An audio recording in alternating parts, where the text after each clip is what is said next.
In the river valleys that drain the western slopes of the Central Cascades, farmers and fishermen have long been at odds. Farmers for 100 years were doing what every government, local, state, federal, whatever, wanted them to do, which is to reclaim agricultural land from the rivers. Reclaiming land meant filling off-channel ponds, which was critical rearing habitat for young salmon.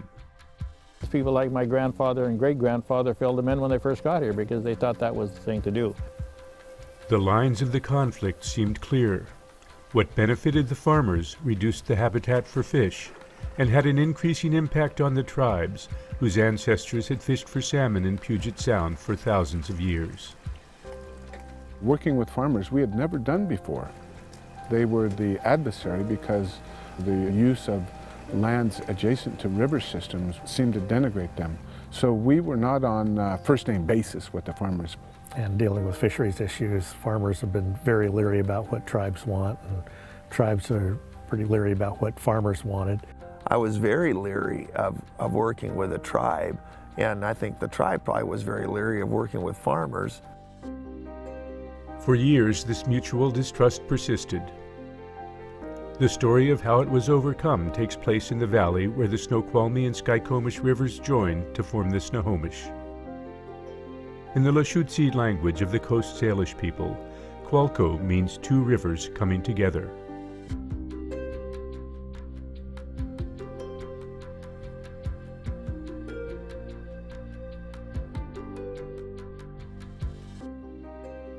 Qualco Energy represents two cultures coming together to explore innovative and cooperative ways to sustain the land, the water, and the communities of people living around Puget Sound. The story begins at Haskell Slough, a series of off-channel ponds along the lower Skykomish. Dale Reiner had purchased property that his great-grandfather had homesteaded in 1873, but faced a problem in trying to farm it. The low-lying land was prone to flooding and had been damaged when the river flowed over it in 1990. And we wanted to make sure that didn't happen again, and we wanted to repair the riverbank where it had washed out. And what was happening actually was the river was trying to go back to an old channel, that being the Haskell Slough, which was an old main channel for the Skykomish River. To get that riverbank restoration project complete, we needed some permits. It was difficult to get permits for riverbank work, primarily because of concerns over its impact on fish habitat. Reiner and his brother continued to work the land for several years until it flooded again in 1996.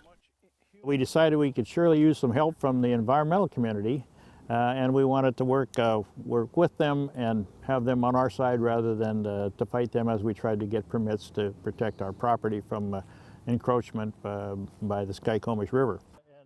A mutual friend introduced Reiner to John Sayre, director of Northwest Chinook Recovery, a salmon restoration group. People wanted to solve a problem. The fish people wanted to increase fish habitat. The tribal people wanted to see clean air and water as a product of farms.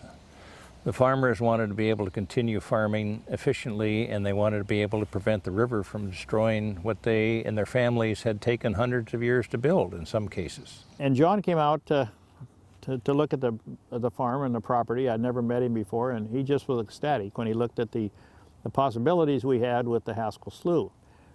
He said, "You don't know what you got here." And I said, "I don't know the first thing about it." I saw that he had on his property an old river channel that had been closed off for 60 years and could provide tremendous off-channel rearing habitat for juvenile salmon, which is one of the major limiting factors for salmon in these river systems. And so we began to talk, and we figured we could do a tremendous salmon restoration project. I think we dug about 6,600 or 7,000 feet of new channel between all these ponds. We created several new ponds. We opened it up to the river at the downstream end, and within 24 hours you had adult fish back in there for the first time in 60 years. This narrow channel leads into a 3-mile-long network of ponds that had once been reclaimed for farmland and is now reclaimed for fish. They finished the project in the fall and moved the last excavator out just as the water was rising. Within 2 hours of moving that excavator out, where the channel was full, the whole system was full of water, and 24 hours later we had chum salmon actually spawning in there. It was unbelievable that it happened that way. But the project had been a success and it continues to be so. With that successful project underway, then we went ahead and put in for permits to repair the riverbank. The success of Haskell Slough helped in securing permits for the riverbank restoration. They used an innovative method to reinforce the riverbank, protecting Reiner's farmland from devastating floods and regenerating natural habitat for salmon. The state legislature gave Reiner and Sierra $800,000 to build the project. So we designed a project here that was all using large woody debris. The idea was that the system of large logs and piling that we put in for about 1,800 feet along the riverbank would actually act to trap debris in the course of a flood. The design worked as expected. The project that we did starts right about in here. You're not going to be able to see much of it, I don't think, because the brush is growing up in front of us. And that's an indication of the good job we did. They completed the project on time and under budget and gave money back to the state. With these successes under their belts, they began to think about other ways of helping both farmers and fish. We saw that when we got farmers doing projects like Haskell Slough, that we could begin to build some really positive things. But we needed to have the tribes involved. Well, around 2001, a mutual friend of some of the farmers and our tribal chairman at the time wanted to pull our two groups together to talk about how we could work together on different issues and try to come up with some kind of common project that we could work together on. They began a series of meetings, at first just learning to trust each other.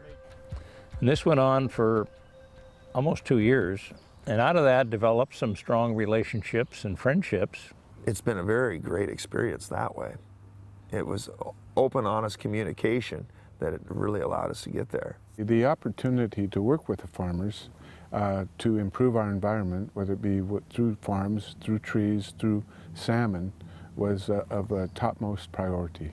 Our tribal chairman brought in a couple of us on tribal staff to join in the conversations, and somewhere along the line we came up with the idea of working on this digester project where we could use cow manure to capture methane and produce electricity. The more we talked about that, the more we decided that was the project we wanted to do. And so we started accumulating information, and we put together a group called Qualco Energy. It was probably about a 2-3 year process of learning not only to come up with a technology that would work, but a business model that made sense, that made money. Qualco Energy was formed as a nonprofit, owned jointly by the Snow Sky Agricultural Alliance, the Tulalip Energy Corporation, and Northwest Chinook Recovery. Their mission: build an anaerobic digester that would benefit the community in multiple ways. So renewable energy, recycling waste, showing sustainable, state-of-the-art environmental farming, and demonstrating salmon restoration was the goal.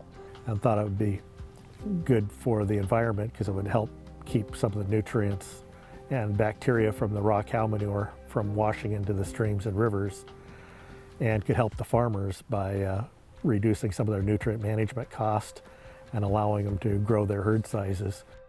There was a state-owned dairy in the valley that had once been an honor farm associated with the Monroe State Reformatory, but had been closed.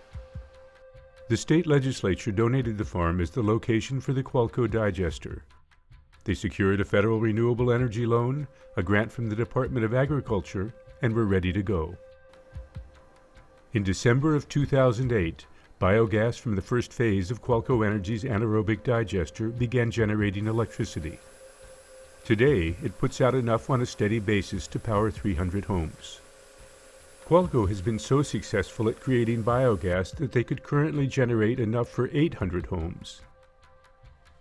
With plans to expand capacity, they are considering adding to their capabilities so the gas can be cleaned for pipelines or compressed for vehicle fuel.